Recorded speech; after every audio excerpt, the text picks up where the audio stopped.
ప్రైస్తలాడి దేవునికి స్తోత్రం కలుగునుగాక. దేవుని బిడ్డలారా, ఉపవాస ప్రార్థన కూడికను ప్రారంభ ప్రార్థనతో మనం ప్రారంభించుకుందాం. ప్రతి ఒక్కరూ కండ్లు మూసుకొని తలలు వంచి ప్రార్థనలో నాతో ఏకీభించాలని ప్రభు పేరు తెలియజేస్తూ ఉన్నానండి. పరిశుద్ధుడా, ప్రేమ కలిగిన తండ్రి, కృప కలిగిన యేసయ్యా, మీ ఘనమైన నామమునకు వేలాది వందనములు, వేలాది కృతజ్ఞతాస్తుతులు చెల్లిస్తూ ఉన్నాను నాయన. పరిశుద్ధాత్మదేవా, మీకు స్తోత్రములు చెల్లిస్తున్నాను. మహోన్నతుడానికి వందనాలు చెల్లిస్తున్నాను నాయన. అయ్యా, ఇగో ఉపవాసి ప్రార్థన కూడికన తండ్రి, మేము ప్రారంభిస్తూ ఉంటుండగా పరిశుద్ధాత్మదేవా మీరు మాతో ఉండమని ప్రార్థిస్తున్నాను, మా మధ్యన ఉండమని ప్రార్థిస్తున్నాను. ఈ దినం మేము ఎవరి కొరకైతే ప్రార్థిస్తున్నామో, ఎంతమంది అయితే ఉపవాసి ప్రార్థన కూడికలో ఏకీభవించి ప్రార్థిస్తున్నారో వారందరి పక్షంగా మీ గొప్ప కార్యములను జరిగించమని ప్రార్థిస్తున్నాను. పరిశుద్ధాత్మదేవానికి స్తోత్రములు చెల్లిస్తున్నాను తండ్రి. అయా, ఈ ప్రార్థనలో పాడుచున్న పాటలో మీరు ఉండండి, చెప్పబడుతున్న శ్రేష్టమైన మీ మాటల్లో మీరు ఉండమని ప్రార్థిస్తున్నాను తండ్రి. నీకు వందనాలు. మీ దోసరాలైన నన్ను అయా మీరు బలపరచండి, మీరు బలపరచమని ప్రార్థిస్తున్నాను. నా నోటికి మీరు తోడుగా ఉండండి, మీరు మాట్లాడమని ప్రార్థిస్తున్నాను తండ్రి. నీకు వందనాలు. ఈ మాటలు వింటున్న వారందరికీ మేలు కలగాలి, విశ్వాసంలో బలపరచబడాలి, ఆత్మీయతలో స్థిరపరచబడినట్లు పరిశుద్ధాత్మదేవా మీరు మాట్లాడమని ప్రార్థిస్తున్నాను. అయ్యా, నీకు స్తోత్రాలు. చేస్తున్న ప్రార్థన విజ్ఞాపన అంతట్లో మీరుండి నడిపించమని, ఉపవాసి ప్రార్థన కూడిక ప్రారంభం మొదలుకొని ముగింపు వరకు మీ ఆత్మచేత మమ్మల్ని నడిపించమని యేసు నామములో అడుగుచున్నాం తండ్రి. ఆమేన్. హల్లెలూయా. దేవుని బిడ్డలారా, ప్రార్థనలో నాతో ఏకీవించిన మీ అందరికీ నా శుభవందనాలు తెలియజేస్తూ ఉన్నానండి. ఈ సమయంలో బెస్లేలు వచ్చి ఒక చక్కటి ఆత్మీయ గీతం పాడి ప్రభు నామాన్ని గనపరుస్తుంటుండగా తనతో పాటు కలిసి ప్రభువును గనపరచాలని ప్రభు పేట తెలియజేస్తూ ఉన్నానండి.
మరణపులో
దేవుని బిడ్డలారా, చక్కటి పాట పాడి ప్రభునామాన్ని కనపరిచిన బెస్లేలు బట్టి తనతో పాటు కలిసి ప్రభునామాన్ని కనపరుస్తున్న మీ అందరిని బట్టి నేను దేవునికి స్తుతులు చెల్లిస్తూ ఉన్నానండి.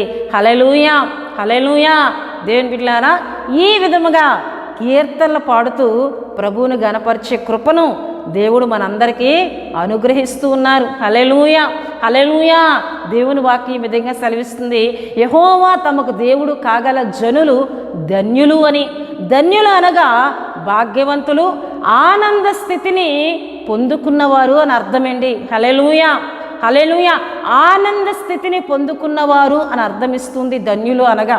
అంటే దేవుని సన్నిధిలో ఆయన గురించి పాడుతూ, ఆయన స్తుతిస్తూ, ఆయన ఆరాధిస్తూ ఉన్నప్పుడు ఒక ఆనందమును మనం అనుభవించగలం, ఒక సంతోషం మన హృదయంలో కలుగుతుంటుంది.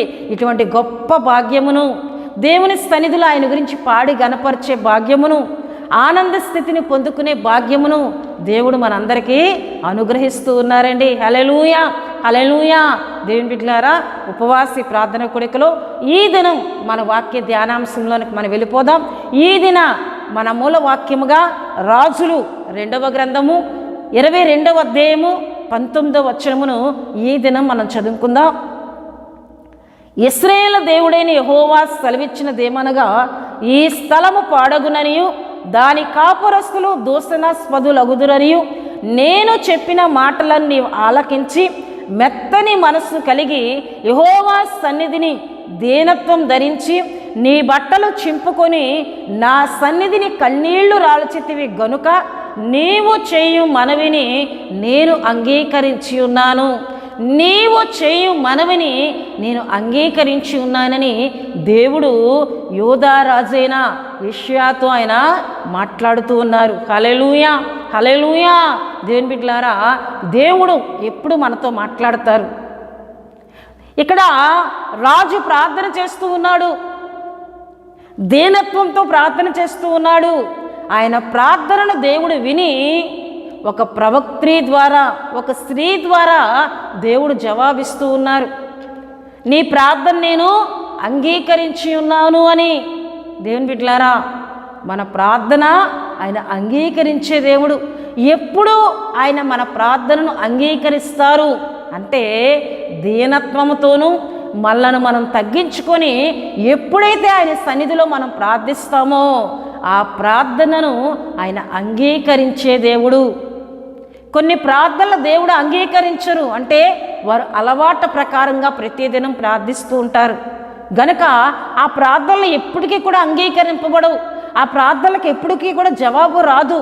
కానీ ఇక్కడ యూదా రాజైన యెషయా ప్రార్థన చేస్తూ ఉన్నప్పుడు దేవుడు నీ ప్రార్థన నేను అంగీకరించాను అంటున్నారు. హల్లెలూయా, హల్లెలూయా. దేవుని బిడ్డలారా, మన ప్రార్థనలను ఆయన వినే దేవుడు, మన ప్రార్థనలను ఆయన ఆలకించే దేవుడు, మన ప్రార్థనలను ఆయన అంగీకరించే దేవుడు. హల్లెలూయా. ఆయన జీవము కలిగిన దేవుడు, ఆయన ప్రార్థనను ఆలకించే దేవుడు గనుక ఆయన సన్నిధిలో మనం ఏం చేయాలి? ప్రార్థన చేయాలి. మనం ప్రార్థన చేసినట్లయితే మనకు వెంటనే జవాబునిస్తానని ఆయన మాట్లాడుతున్నారు. హల్లెలూయా, హల్లెలూయా. అయితే ఇక్కడ మనం 19వ వచనం చదువుకున్నాం. ఇక్కడ జరిగిన సందర్భం ఎందుకొరకు ఇక్కడ యూదా రాజు అయిన యెషయా ప్రార్థన చేస్తూ ఉన్నాడు అని మనం జ్ఞాపకం చేసుకున్నట్లయితే దేవుని బిడ్డలారా, ఈ యూదా రాజు అయిన యెషయా మనం జ్ఞాపకం చేసుకున్నట్లయితే తన తండ్రి పేరు ఆమోను అని మనం చూస్తాం, తన తాత పేరు మనష్షే అని దేవుని వాక్యంలో మనం చూస్తాం. అయితే తన తండ్రి తన తాత దేవుని దృష్టికి చెడు నడత నడిచారు, దేవుని దృష్టికి అవిధేయులుగా జీవించారు గనుక యెరూషలేము మీదకి, దేవుని పట్టణం మీదకి కీడు రాబోతుంది అని దేవుని వాక్యంలో మనం చూస్తున్నాం. రాయబడి ఒక పత్రిక ధర్మశాస్త్రములో రాయబడిన కీడంతా కూడా ఈ విధముగా దేవునికి అవిధేయులుగా జీవిస్తే, దేవుని ఆజ్ఞలను మీరినట్లయితే, దేవుని కట్టడాలను గై కొనకపోయినట్లయితే ఈ కీడంతా మీ మీదకి రాబోతుంది అని దేవుడు తన ప్రవక్తల ద్వారా రాయించి ఆయన ఉంచారు దేవుని బిడ్డలారా. అయితే ఇక్కడ యోషియా రాజును మనం చూస్తున్నాం. తన తండ్రి చనిపోయినప్పుడు ఇక ఈ యొక్క రాజు వయసు 8 సంవత్సరములు. తన తండ్రి అయిన ఆమోను చనిపోయినప్పుడు ఈ కుమారుని వయసు ఎంతండి? 8 సంవత్సరములని దేవుని వాక్యంలో మనం చూస్తాం.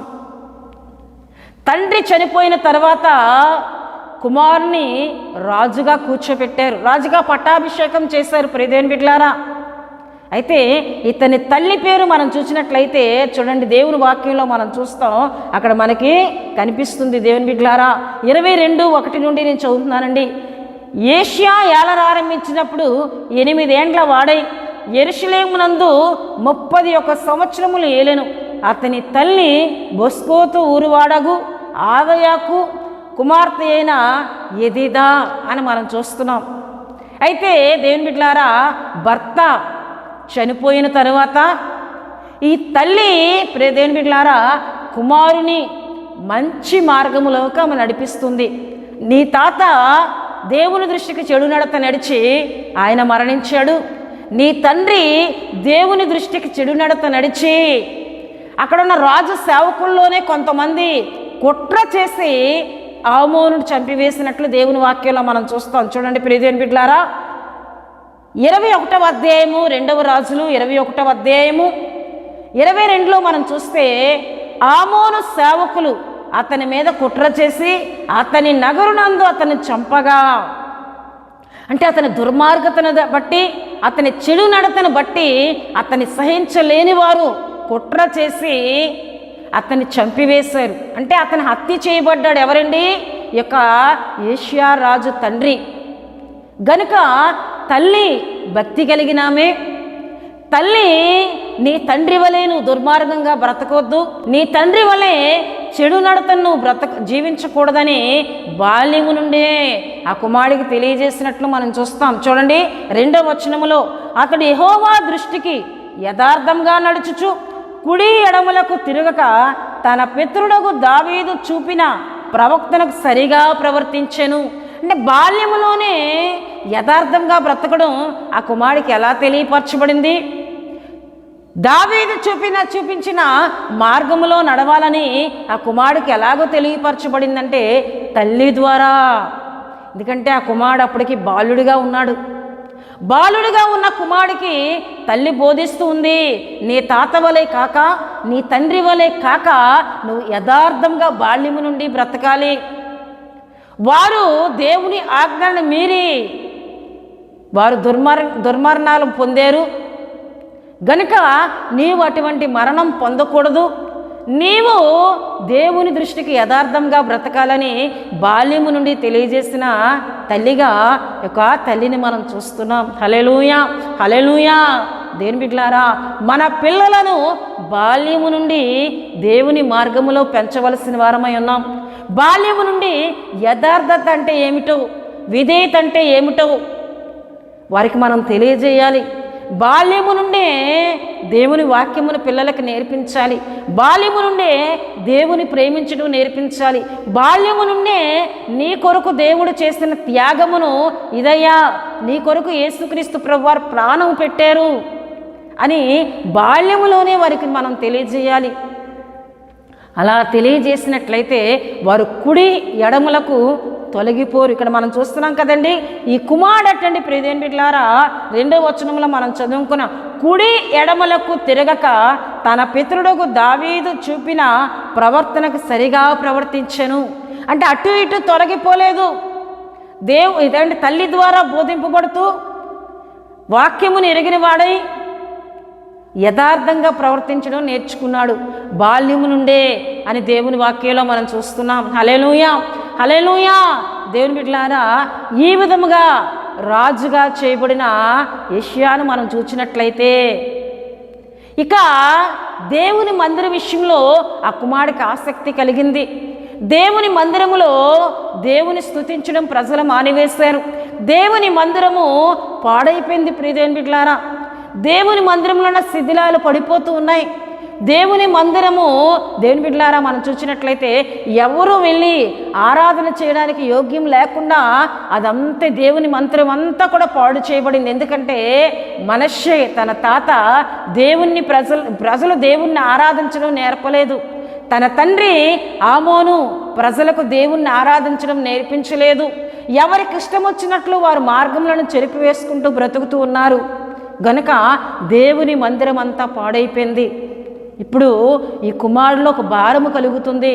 అయ్యో, నా దేవుని మందిరము పాడైపోయిందే, నా దేవుని మందిరం బాగు చేయబడాలి అని కొంతమంది పనివారిని ఏర్పరిచి హిల్కీయా అని ఒక యాజకుని పిలిచి కొంతమంది సేవకులను పిలిచి వారితో ఆ రాజు అంటూ ఉన్నాడు, మీరు వెళ్ళి దేవుని మందిరం శుభ్రం చేయడం ప్రారంభించండి, దేవుని మందిర పనులు మళ్ళా ప్రారంభించండి, దేవుని మందిరంలో ప్రజలు వెళ్ళి ఆరాధన చేసుకునే స్థలముగా మరలా మీరు మార్చివేయండి అని ఒక పనిని అక్కడ వారికి అప్పగించినట్లు దేవుని వాక్యంలో ఈ విషయాలు మనకి 3 నుండి దేవుని బిడ్డలారా 10 వరకు చదివినట్లయితే మనకు అక్కడ వాక్యంలో కనబడుతూ ఉంటాయి.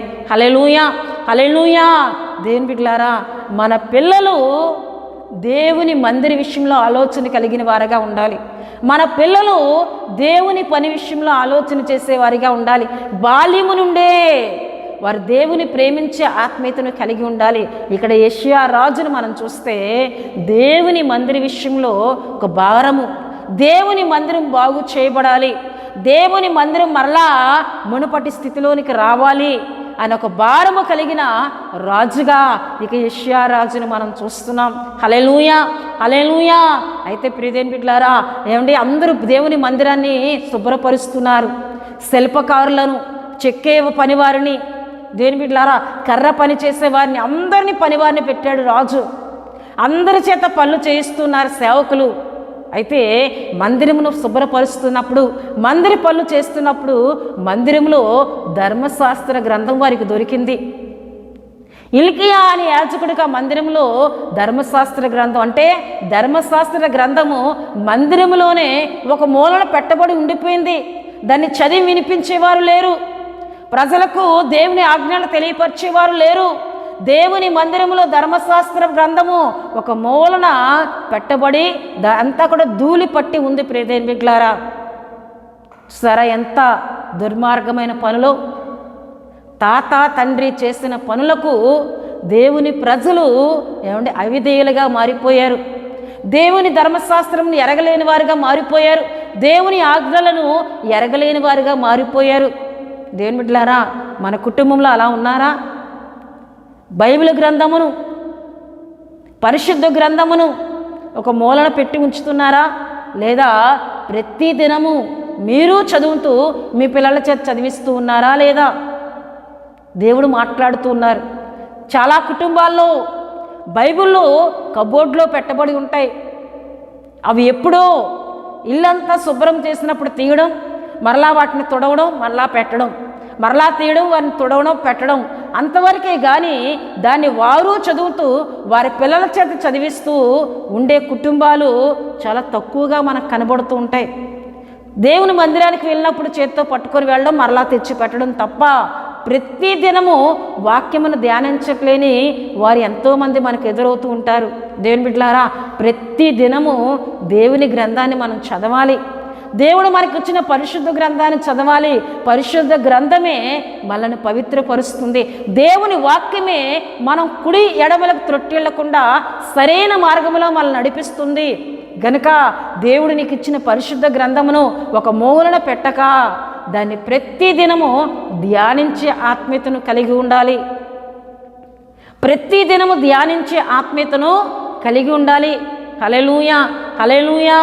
దేవుని బిడ్డలారా, ప్రతి దినము ఎవరైతే ధ్యానము చేస్తారో వారు ఆకు వాడక తన కాలమందు ఫలమిచ్చి చెట్టు వలె ఉంటారని కీర్తనలు 1లో మనం చూస్తాం. హల్లెలూయా, హల్లెలూయా.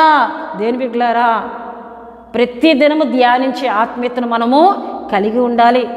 ఇప్పుడు ఈ గ్రంథమును, ధర్మశాస్త్ర గ్రంథమును రాజు దగ్గరికి తీసుకుని వచ్చి చదివి వినిపించినప్పుడు రాజు తన బట్టలు చింపుకొని ఏడవడం ప్రారంభించాడు. అయ్యో, ఇంత విలువైన మాటలు దేవునికి అవిధేయులుగా బ్రతికితే, దేవుని కట్టడాలు మీరితే, దేవుని ఆజ్ఞలు మీరితే కీడు వస్తుందని ఇక్కడ ధర్మశాస్త్రంలో రాయబడి ఉంది. ప్రజలందరూ కూడా మార్గము తొలగిపోయి ఉన్నారు.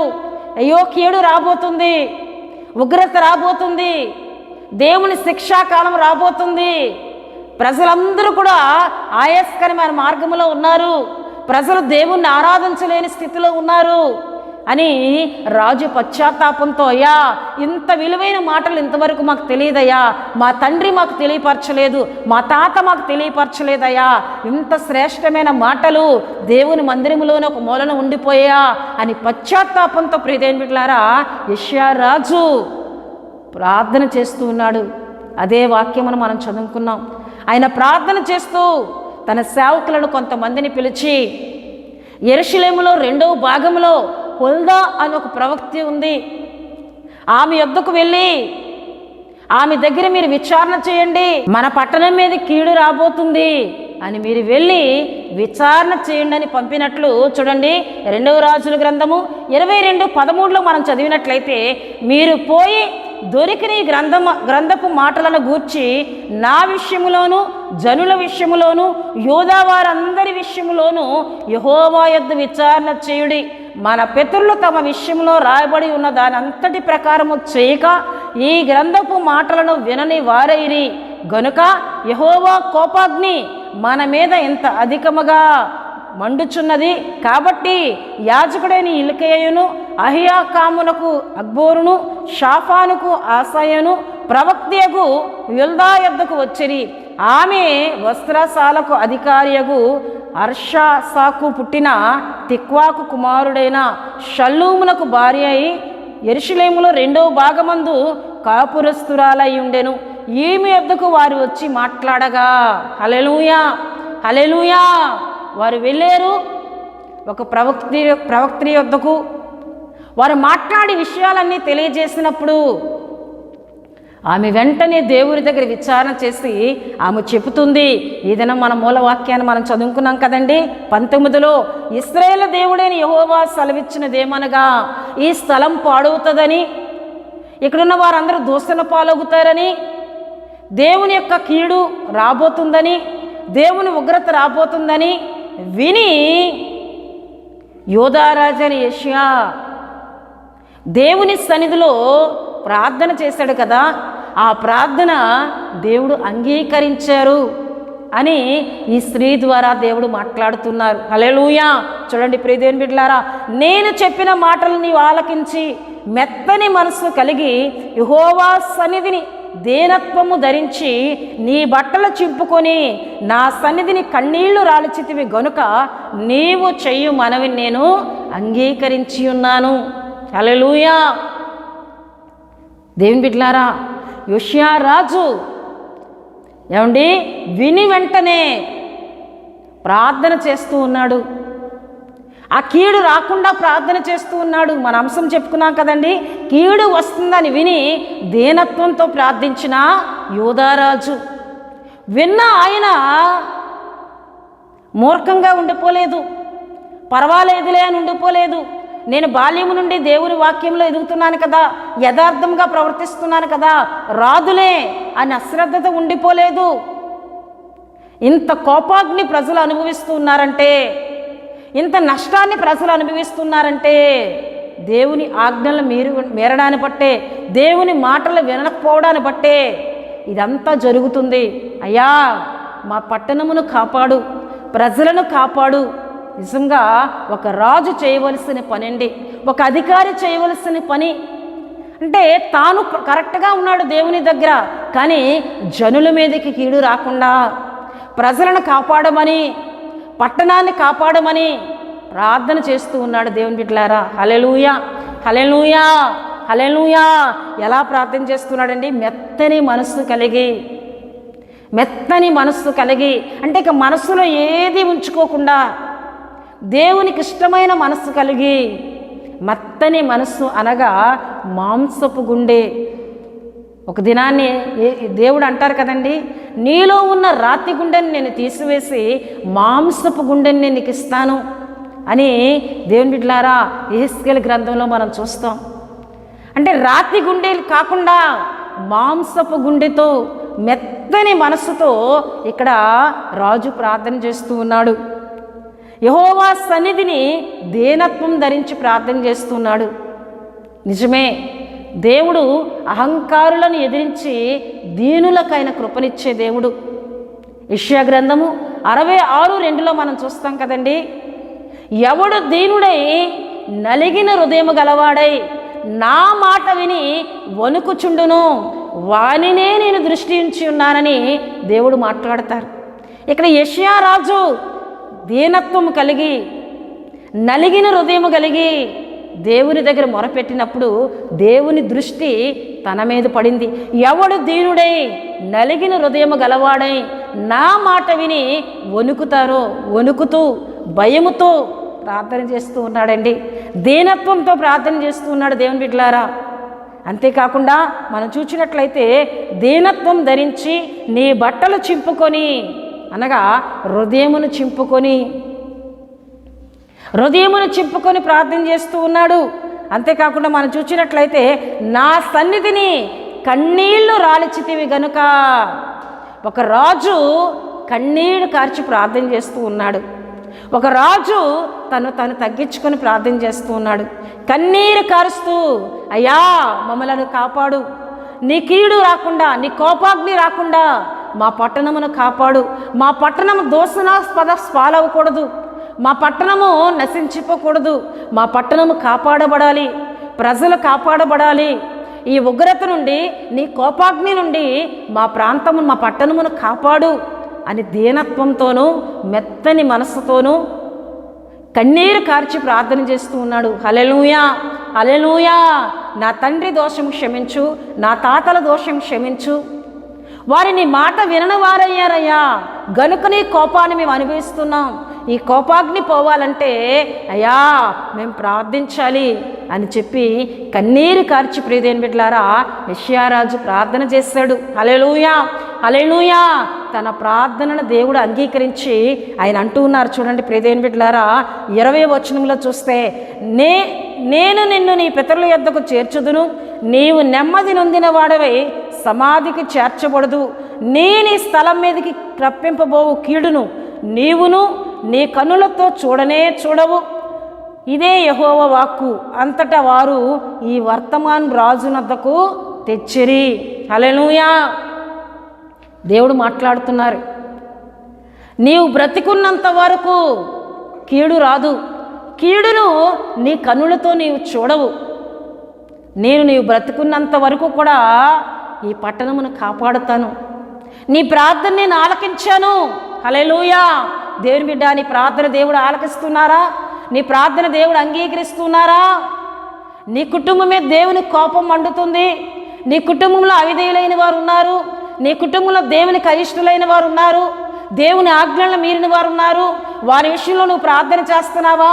రాజు వలె మెత్తని మనస్సుతోనూ దీనత్వం ధరించి కన్నీరు కార్చి నీ హృదయాన్ని చింపుకొని, అయ్యా నా కుటుంబాన్ని కాపాడు, నా కుటుంబాన్ని కాపాడు, నా కుటుంబం మీద కీడు రాకుండా, నీ ఉగ్రత రాకుండా, నీ కోపం రాకుండా కాపాడని నువ్వు ప్రార్థించగలుగుతున్నావా? ప్రార్థించినట్లయితే నీవు బ్రతికి ఉన్నంత వరకు నీ కుటుంబం మీదకి ఏ కీడు రాకుండా నెమ్మదిని దేవుడిస్తానని మాట్లాడుతున్నారు. ఉపవాసం ఉండి నువ్వు ప్రార్థన చేయాలి. నీ కుటుంబం నశించిపోతుంది, నీ కుటుంబం నశించిపోతుంది. నశించిపోయిన నీ కుటుంబం కొరకు నువ్వు ప్రార్థన చేయాలని ఈ ఉపవాస ప్రార్థన కొడుకులో దేవుడు మాట్లాడుతున్నారు. హల్లెలూయా, హల్లెలూయా. దేవుని బిడ్డలారా, ఈ మాట విన్న రాజు హృదయంలో ఎంతో నెమ్మది, ఎంతో సంతోషం పొందుకొని ఆయన ఏం చేస్తున్నాడంట 23లో చూస్తే, అప్పుడు రాజు యూదా పెద్దలందరికీ యెరూషలేము పెద్దలందరికీ తన యొద్దకు పిలువనంపించి యూదా వారందరినీ, యెరూషలేము కాపురస్తులందరినీ, యాజకులను, ప్రవక్తలను, అల్పులనేమి గనులనేమి జనులందరినీ పిలుచుకొని యెహోవా మందిరమునకు వచ్చి వారు వినుచుండగా, యెహోవా మందిరమందు దొరికిన నిబంధన గ్రంథములోని మాటలన్నిటినీ చదివించెను. రాజు ఒక స్తంభము దగ్గర నిలిచి యెహోవా మార్గములందు నడిచి ఆయన ఆజ్ఞలను, కట్టడలను, శాసనములను పూర్ణ హృదయముతోనూ పూర్ణ ఆత్మతోనూ గైకొని ఈ గ్రంథమందు రాయబడి ఉన్న నిబంధన సంబంధమైన మాటలన్నింటినీ స్థిరపరచుదుమని యెహోవా సన్నిధి నిబంధన చేయగా జనులందరూ ఆ నిబంధనకు సమ్మతించిరి. హల్లెలూయా. తాను ఒక్కడే కాదండి, పెద్దలందరినీ పిలిచాడు, సేవకులందరినీ పిలిచాడు, అలుపులనేమి గనులనేమి అందరినీ పిలిచి వారందరికీ దేవుని మాటలు చదివించి వినిపించి, మీరు పూర్ణ హృదయంతో దేవుని ఆరాధిస్తారా, ఈ ఆజ్ఞలు గైకుంటారా అంటే ప్రజలందరూ భయంతో మేము గైకుంటామయ్యా అని వారు సమ్మతించారు. అంతవరకు కూడా తన తండ్రి ఆమోను చెప్పలేదు, మనష్షే వారికి చెప్పలేదు. రాజు ద్వారా దేవుని మాటలు వారికి తెలియపరచబడినప్పుడు జనులందరూ కూడా మేము సమ్మతిస్తామని వారు ఒప్పుకొని ఇక నుండి జనులందరూ దేవుని మందిరానికి వచ్చి దేవుని ఆజ్ఞలు గైకొనడం ప్రారంభించారు. ఆ రాజు కాలంలో దేవుని బిడ్డలారా యెరూషలేము పట్టణం అంతా కూడా నెమ్మదిగా ఉంది, సంతోషముగా ఉంది. హల్లెలూయా, హల్లెలూయా.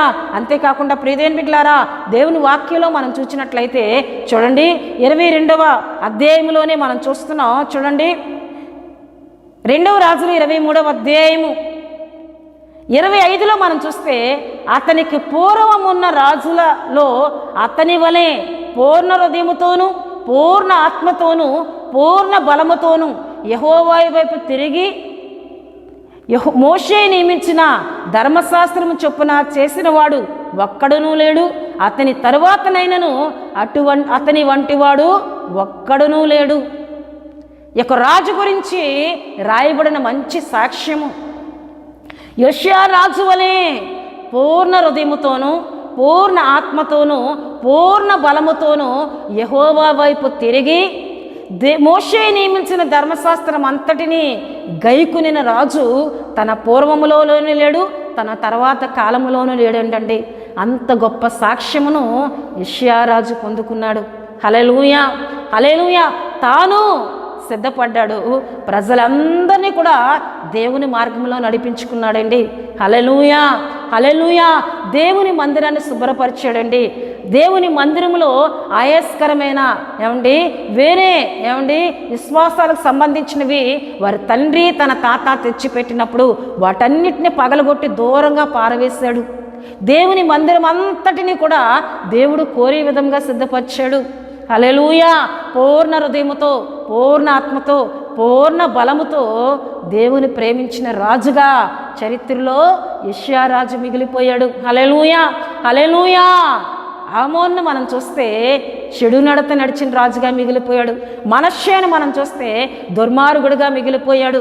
కానీ అదే సంతతిలో నుండి వచ్చిన యోషియా రాజు పూర్ణ హృదయంతో దేవుణ్ణి ఆరాధించాడని తన పూర్వము ఉన్న రాజుల కంటే తన తర్వాత వచ్చే రాజుల కంటే దేవుణ్ణి ఎక్కువగా ప్రేమించిన రాజుగా యోషియా రాజు గురించి రాయబడినట్లు దేవుని వాక్యంలో మనం చూస్తున్నాం. హల్లెలూయా, హల్లెలూయా. మన గురించి కూడా ఎంత గొప్ప సాక్ష్యం రావాలండి మన కుటుంబంలో. నా తల్లి దేవుని కట్టడ గైకుంది, నా తండ్రి దేవుని మార్గమందు ఉన్నాడు గనక ఇగో మేము అదే మార్గంలో నడుస్తూ ఉన్నామని మన పిల్లలు మన తర్వాత వారు మన గురించి చెప్పుకోవాలి. అటువంటి సాక్ష్యమును మనం పొందుకోవాలండి. హల్లెలూయా, హల్లెలూయా. దేవుని బిడ్డలారా ఉపవాసం ఉండి ప్రార్థన చేస్తున్న మనము యోషియా రాజు వలె ప్రార్థన చేయాలని మరొకసారి దేవుని వాక్యాన్ని బట్టి నేను తెలియజేస్తూ ఉన్నాను. ఇదే వాక్యం ప్రియదేవుని బిడ్డలారా దినవృత్తాంతంలో 2వ గ్రంథము 34:1 నుండి 28 వరకు చదివినట్లయితే అక్కడ మనకు కనిపిస్తుంది. 1 నుండి 28 వరకు కూడా అక్కడ కూడా చాలా విషయాలు మనకు రాయబడి ఉంటాయి. హల్లెలూయా, హల్లెలూయా. కీడు వస్తుందని విని దీనత్వంతో ప్రార్థించిన యోధారాజు అనే అంశమును మనం ధ్యానం చేసుకున్నాం. ఉపవాసం ఉండి ప్రార్థన చేస్తూ నీలో తగ్గింపు ఉందా, దీనత్వం ఉందా, మెత్తని మనసుందా, కన్నీరు కార్చి ప్రార్థించే ఆత్మీయత ఉందా? ఉండినట్లయితే నీ ప్రార్థనను ఆయన అంగీకరిస్తారు, నీ మనవుని ఆయన అంగీకరిస్తానని మాట్లాడుతున్నారు. హల్లెలూయా, హల్లెలూయా. ఇదేం బిడ్డలారా కుటుంబంలో నెమ్మది లేనప్పుడు, కుటుంబంలో సమాధానం లేనప్పుడు, దేవుని కోపం కుటుంబం మీద నిలిచి ఉందని దేవుని ప్రవక్తల ద్వారా సేవకుల ద్వారా దేవుడు మనతో మాట్లాడినప్పుడు వెంటనే మనం చేయవలసిన పని యోషియా రాజు వంటి పనే. యోషియా రాజు వలె మనం కూడా దేవుని సన్నిధిలో మోకరించి మెత్తని మనసుతో ప్రార్థన చేస్తే మన కుటుంబాల్లో మరలా నెమ్మది, మన కుటుంబంలో మరలా సమాధానము, ఐక్యతను దేవుడు ఇస్తానని ఆయన మాట్లాడుతున్నారు. హల్లెలూయా, హల్లెలూయా. ఇటువంటి ఆత్మీయత కలిగి ప్రార్థన చేసి దేవుని కృపను, దేవుని కాపుదలను పొందుకుందాం. దేవుడు తన పరిశుద్ధ వాక్యమును దీవించునుగాక. ఆమేన్. దేవుని బిడ్డలారా, ఇంతవరకు దేవుని మాటలను మనం విన్నాం. ఈ సమయంలో ముగింపు ప్రార్థనతో ఉపవాసి ప్రార్థన కూడికను ముగించుకుందాం. నేను ప్రార్థన చేస్తున్నప్పుడు ప్రతి ఒక్కరూ నాతో ఏకీభవించండి. ఒకవేళ మీరు ఏదైనా అనారోగ్యంతో బాధపడుతున్నారా, ప్రభువా నేను బలహీనంగా ఉన్నానని నేను ప్రార్థన చేస్తున్నప్పుడు ఏకీవించి ప్రార్థన చేయండి. దేవుడు మిమ్మల్ని తాకుతారు. ఏదైనా సమస్యల్లో ఉన్నారా, ఏకీవించి ప్రార్థన చేయండి. దేవుడు మీకు సహాయం చేస్తారు. కనుక ప్రార్థన చేసుకుందాం. పరిశుద్ధుడా, ప్రేమ కలిగిన తండ్రి, కృప కలిగిన యేసయ్య, మీ ఘనమైన నామమునకు వేలాది వందనములు, వేలాది కృతజ్ఞతాస్తుతులు చెల్లిస్తున్నాను నాయన. పరిశుద్ధుడా, ఉపవాసి ప్రార్థన కూడికలో మా అందరితో మీరు మాట్లాడారు. యెషయారాజు వలె అయా మేము దీనత్వం కలిగి ప్రార్థించాలి. పట్టణాల మీదకి నీ కోపం రాకుండా, కుటుంబాల మీదకి నీకు కోపం రాకుండా ఉండాలంటే మేము ప్రార్థించే ఆత్మీయతను కలిగి ఉండాలి, దీనత్వంతో ప్రార్థించాలని మా అందరితో మీరు మాట్లాడారు. నీకు వందనాలు. ఈ మాటలు విన్నా వీళ్ళందరినీ మీరు దీవించండి. ఈ మాటలు పట్టుకొని ప్రార్థించే కృపనిమ్మని ప్రార్థిస్తున్నాను. పరిశుద్ధుడానికి స్తోత్రాలు. ఈ ప్రార్థనలో ఏకీపించిన వారిలో ఎవరైనా బలహీనంగా ఉన్నట్లయితే, ఏదైనా అనారోగ్యంతో అయ్యా శోధింపబడినట్లయితే, ఇప్పుడే మీ గాయపడిన హస్తం ద్వారా వారి తల నుండి సిరి పాదం వరకు తాకమని ప్రార్థిస్తున్నానయ్యా. మీ రక్తమును పరిశుద్ధుడా వారి మీద ప్రోక్షించండి. అయ్యా నీకు వందనాలు. పరిశుద్ధుడా నీ స్తోత్రాలు. అయ్యా మీ గాయముల ద్వారా మాకు స్వస్థత కలుగుతుందని వాక్యములో రాయబడినట్లు ప్రభువా నీకు స్తుతులు చెల్లిస్తున్నాను. మీ గాయంలోంచి కారుతున్న రక్తమును ప్రతి ఒక్కరి మీద ప్రోక్షించండి. ప్రతి ఒక్కరి మీద ప్రోక్షించండి. ప్రతి అనారోగ్యమును, ప్రతి బలహీనతను నజరుడైన యేసుక్రీస్తు నామములో స్వస్థపరచమని ప్రార్థిస్తున్నానయ్యా. తండ్రి నీకు వందనాలు. అయ్యా కొంతమంది ఇగోనైనా ప్రభువా సమస్యలతో పోరాడుతున్నారు, ఇబ్బందులతో పోరాడుతున్నారు, ఆర్థిక ఇబ్బందులతో పోరాడుతున్నారు. సమాధానం లేదు, నెమ్మది లేదు, కుటుంబాల్లో ఐక్యత లేదయ్యా. అట్టి కుటుంబాలను మీ చేతులకు అప్పగిస్తున్నాను. ఆ కుటుంబంలో సమాధానము కలుగునుగాకని ప్రార్థిస్తున్నాను, నెమ్మది కలుగునుగాకని ప్రార్థిస్తున్నాను. వారు నీ తట్టు తిరిగి సమాధానకర్త అయిన మీ దగ్గర మోకరిల్లి ప్రార్థించి మీ నెమ్మదిని, సమాధానమును పొందుకునే కృపనిమ్మని ప్రార్థిస్తున్నాను. అయ్యా అప్పులతో, రుణభారాలతో సమస్యల్లో ఉన్న కుటుంబాలకు నెమ్మదివ్వండి. వారు కలిగి ఉన్న సమస్యల నుండి నజరుడైన యేసుక్రీస్తు నామములో విడిపించమని ప్రార్థిస్తున్నాను. పరిశుద్ధుడానికి వందనాలు, మహోన్నతుడానికి స్తోత్రాలు చెల్లిస్తున్నానయ్యా. గొప్ప దేవుడానికి వందనాలు. అలాగే మా దేశంపై నీ కృప ఉంచండి. మా దేశ నాయకులను, అధికారులను, ప్రధానులను దీవించిన ఆయన మంచి పరిపాలన మా దేశంలో ఉంచండి. దేశ సరిహద్దులను సమాధానం దయచేయండి, నెమ్మది దయచేయండి. ప్రపంచ దేశాల మధ్య సమాధానము, నెమ్మది కలుగు చేయమని ప్రార్థిస్తున్నాను. తండ్రి నీకు వందనాలు. అయా ఏ దేశములైతే ఆహార కొరత ఉందో, కరువు పొందుతున్నారో అట్టి దేశాలకి సమృద్ధి అయిన ఆహారం దయచేయండి. ప్రభువానికి వందనాలు చెల్లిస్తున్నాను. మా దేశంలో రైతులు వేస్తున్న విత్తనాలను దీవించండి. పడుతున్న వర్షాల ద్వారా చక్కటి పంటలు పండి సమృద్ధి అయిన ఆహారం మా దేశంలో ఉండినట్లుగా మీరు దీవించమని ప్రార్థిస్తున్నానయ్యా. తండ్రికి వందనాలు. దైవజనులను మీరు దీవించండి. ప్రభువానికి వందనాలు. వారి కుటుంబాలను మీరు ఆశీర్వదించండి. మందిరములు లేని సేవకులకు మందిరములు దయచేయండి. మారుమూల ప్రాంతాల్లో సేవ చేస్తున్న సేవకులను బలంగా మీరు వాడుకోండి. వారికి మంచి సౌకర్యములను యేసుక్రీస్తు నామములో కలుగు చేయమని ప్రార్థిస్తూ ఉన్నాను. తండ్రికి వందనాలయ్యా. అలాగే మా Holi God prayer fellowship Vizag గారు మా ఛానల్ను సబ్స్క్రైబ్ చేసుకున్న కుటుంబాలను మీరు దీవించండి. వారి అక్కర్లు తీర్చండి, వారి అవసరాలు తీర్చండి అయ్యా. వారికి మీరు తోడుగా ఉండమని ప్రార్థిస్తున్నాను.